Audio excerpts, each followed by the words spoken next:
सन 1912 में एक विशाल और भव्य जहाज बनाया गया जिसका नाम था टाइटैनिक। उस समय यह संसार का सबसे बड़ा और सबसे शानदार जहाज माना जाता था। लोगों का विश्वास था कि यह जहाज कभी नहीं डूबेगा। इसी कारण इसे अडूबने वाला जहाज भी कहा जाता था।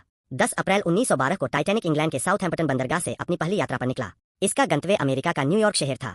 जहाज में लगभग 2200 यात्री और कर्मचारी सवार थे। जहाज के भीतर अत्यंत विलासिता और आराम की व्यवस्था थी। प्रथम श्रेणी के यात्रियों के लिए भव्य कक्ष, विशाल भोजन कक्ष और संगीत की सुविधाएं उपलब्ध थीं। 14 अप्रैल 1912 की रात अटलांटिक महासागर में अत्यंत ठंड और घना अंधकार था।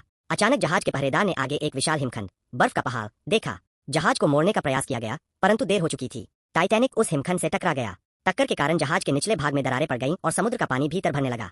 धीरे धीरे स्थिति गंभीर होती गई। जहाज में सभी यात्रियों के लिए पर्याप्त बचाव नौकाएं नहीं थीं। अफरातफरी मच गई। महिलाओं और बच्चों को पहले बचाव नौकाओं में बैठाया गया। 15 अप्रैल 1912 की प्रातकालीन घड़ियों में टाइटैनिक 2 भागों में टूट गया और अंत समुद्र की गहराइयों में समा गया।